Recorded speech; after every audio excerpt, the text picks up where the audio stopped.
دوستو کعبہ بیت اللہ کے بارے میں کون نہیں جانتا۔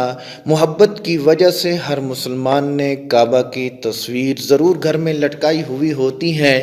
دوستو میں آپ کو آج کعبہ کے بارے میں 10 ایسی باتیں بتاؤں گا جنہیں شاید آپ نے پہلے کبھی نہیں سنا ہوگا۔ دوستو خانہ کعبہ مکہ کے پہاڑوں میں ڈھلوان والی جگہوں میں موجود ہے، جس کی وجہ سے جب بھی بارش ہوا کرتی تھی تو وادی میں سیلاب آ جایا کرتا تھا اور خانہ کعبہ کے چاروں طرف پانی اکٹھا ہو جایا کرتا تھا، اور اس وقت اس پانی کی نکاسی کے کوئی خاص اسباب نہ تھے، لیکن مسلمان اس وقت بھی خانہ کعبہ کا طواف کیا کرتے تھے اور تیراکی کر کے طواف کرتے تھے۔ کئی سالوں تک لوگ یہ اندازہ لگاتے رہے کہ خانہ کعبہ اندر سے کیسا نظر آتا ہے۔ وہ لوگ بڑے خوش نصیب ہیں جن کو خانہ کعبہ کے اندر داخل ہونے کی سعادت حاصل ہوئی، اور ایک خوش نصیب اور بھی ہے جس کو خانہ کعبہ کے اندر کی تصویر لینے کی سعادت حاصل ہوئی۔ پھر لاکھوں کروڑوں لوگوں نے یہ تصویر آن لائن دیکھی اور انڈین لوگوں کے وہم بھی دور ہو گئے جو یہ کہتے تھے کہ ہمارے دیوتا کی مورتی اندر رکھی ہوئی ہے۔ دوستو خانہ کعبہ کا اندرونی حصہ ماربل اور ہرے رنگ کے کپڑے سے ڈھکا ہوا ہے۔ دوستو خانہ کعبہ کو کھولنے کے لیے جن چابیوں کا استعمال ہوتا ہے وہ کوئی سعودی حکومت کے پاس نہیں ہیں، بلکہ نبی کریم صلی اللہ علیہ وسلم کے ایک صحابی کے خاندان کے پاس ہیں۔ فتح مکہ کے بعد پیارے نبی صلی اللہ علیہ وسلم نے خانہ کعبہ کی چابیاں سونپ دی تھیں۔ پیارے نبی صلی اللہ علیہ وسلم نے یہ چابیاں اپنے پاس رکھنے کی بجائے بنی شیبہ خاندان کے عثمان بن طلحہ کو دے دی تھیں۔ اس وقت سے لے کر آج تک خانہ کعبہ کی چابیاں حضرت عثمان بن طلحہ رضی اللہ تعالی عنہ کے خاندان کے پاس ہی ہیں۔ پیارے نبی صلی اللہ علیہ وسلم کے فرمان کے مطابق یہ چابیاں قیامت تک انہی کے پاس رہیں گی۔ حضور صلی اللہ علیہ وسلم نے فرمایا تھا کہ اے بنی طلحہ، یہ چابیاں روز قیامت تک تیری تحویل میں رہیں گی، سوائے اس کے کہ وہ زور زبردستی غیر اخلاقی طریقے سے چھین لے جائیں، لیکن وہ شخص ظالم ہوگا۔ کیا آپ کو معلوم ہے خانہ کعبہ کی تعداد 2 ہے؟ خانہ کعبہ کے بالکل اوپر آسمانوں میں ایک کعبہ اور بھی ہے جسے حدیث پاک میں بیت المعمور کہا گیا ہے۔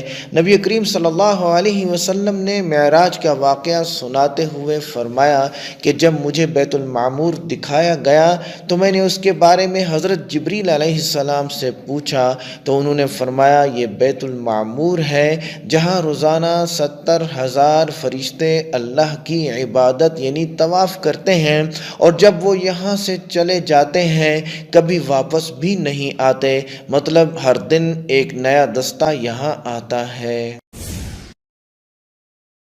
دوستو ہم لوگوں کو خانہ کعبہ کے کالے کپڑے اور سونے کے دھاگوں سے سلے ہوئے غلاف کو دیکھنے کی ایسی عادت ہو چکی ہے کہ ہم خانہ کعبہ کو کسی دوسرے رنگ میں تصور بھی نہیں کر سکتے۔ مگر کیا آپ کو پتہ ہے پہلے خانہ کعبہ پر مختلف رنگوں کے کپڑے بھی پہنائے جاتے تھے، جن میں ہرا، سبز، لال اور سفید رنگ شامل ہے۔ جس کپڑے سے خانہ کعبہ کو کور کیا جاتا ہے اسے کسوہ کہتے ہیں۔ یہ کپڑا خالص ریشم کا بنا ہوتا ہے۔ اس پر قرآن پاک کی کئی آیتیں سونے کے دھاگے سے لکھی ہوئی ہوتی ہیں۔ ہر سال حج کے دوران 9 ذی الحجہ کی فجر کی نماز کے بعد غلاف کعبہ کو چینج کیا جاتا ہے۔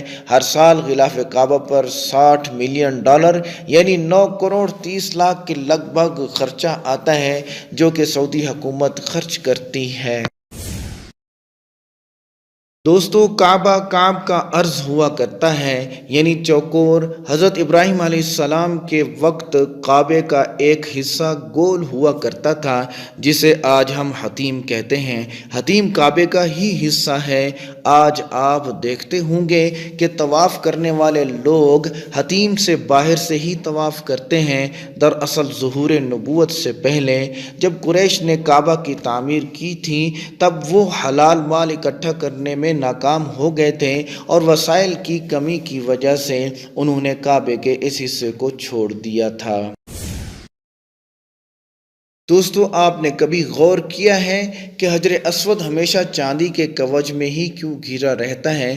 کچھ لوگوں کا کہنا ہے کہ دشمن کی فوج کی طرف سے پتھر کے لگنے کی وجہ سے ٹوٹ گیا تھا جب وہ دشمن مکہ پر قابض تھے۔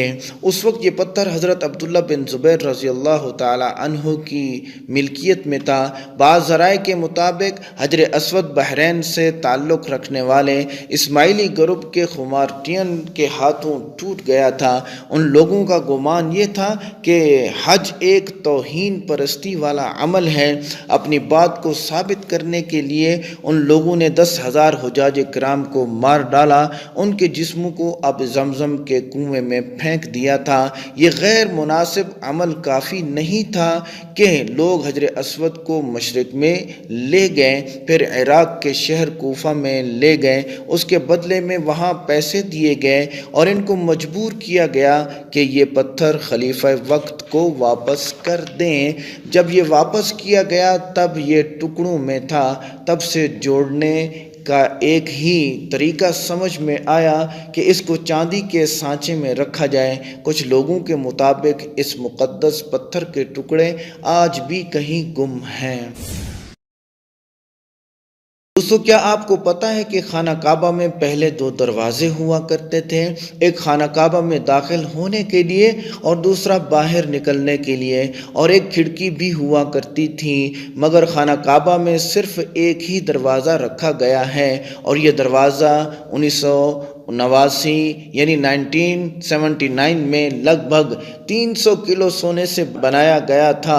اس سے پہلے یہ دروازہ چاندی کا ہوا کرتا تھا اور جو پہلے کھڑکی ہوا کرتی تھی اس کو بھی ہٹا دیا گیا تھا۔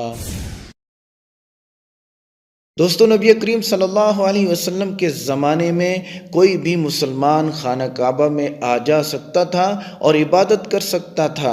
خانہ کعبہ ہفتے میں 2 بار کھولا جاتا تھا، مگر آج کے زمانے میں مسلمانوں کی تعداد اور دیگر وجوہات کی بنا پر خانہ کعبہ کو سال میں صرف 2 مرتبہ کھولا جاتا ہے۔ اس میں بھی اعلیٰ شخصیات اور خاص مہمان ہی خانہ کعبہ میں جا سکتے ہیں۔ دوستو، خانہ کعبہ کو کب، کیسے اور کیوں تعمیر کیا گیا؟ آج ہم جب اسے دیکھتے ہیں وہ ہمیشہ تو ایسے نہیں تھا۔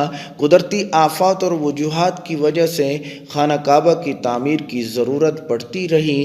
دوستو، ہم میں سے اکثر لوگ سوچتے ہیں کہ کعبہ کی تعمیر سب سے پہلے حضرت ابراہیم علیہ السلام اور ان کے بیٹے حضرت اسماعیل علیہ السلام نے کی، مگر ایسا نہیں۔ روایات میں آتا ہے کہ اللہ نے جب حضرت آدم علیہ السلام کو زمین پر بھیجا تب حضرت آدم علیہ السلام نے اللہ کے حکم سے خانہ کعبہ کو تعمیر کیا اور مختلف پہاڑوں سے پتھر لا کر کعبہ کی بنیاد رکھی۔ اس کے ہزاروں سال بعد جب حضرت نوح علیہ السلام کے دور مبارک میں جب طوفان نوح آیا تب خانہ کعبہ طوفان کی وجہ سے بہہ گیا، مگر کعبے کی بنیاد بچی رہی۔ بعد میں حضرت ابراہیم علیہ السلام نے اللہ کے حکم سے اپنے بیٹے حضرت اسماعیل علیہ السلام کے ساتھ مل کر اسی بنیاد پر خانہ کعبہ کی پھر سے تعمیر کی۔ پھر نبی کریم صلی اللہ علیہ وسلم کے زمانے میں ظہور نبوت سے پہلے قریش والوں نے پھر سے خانہ کعبہ کو تعمیر کیا۔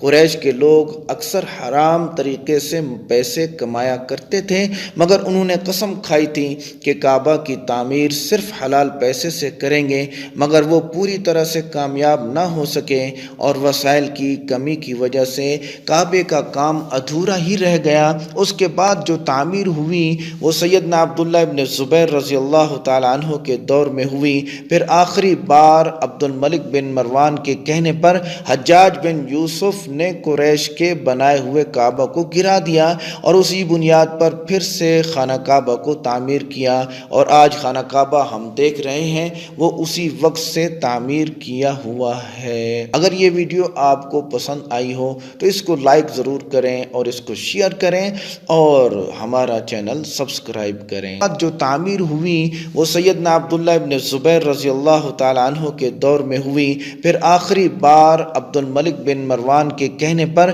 حجاج بن یوسف نے قریش کے بنائے ہوئے کعبہ کو گرا دیا اور اسی بنیاد پر پھر سے خانہ کعبہ کو تعمیر کیا، اور آج خانہ کعبہ ہم دیکھ رہے ہیں وہ اسی وقت سے تعمیر کیا ہوا ہے۔ اگر یہ ویڈیو آپ کو پسند آئی ہو تو اس کو لائک ضرور کریں اور اس کو شیئر کریں اور ہمارا چینل سبسکرائب کریں۔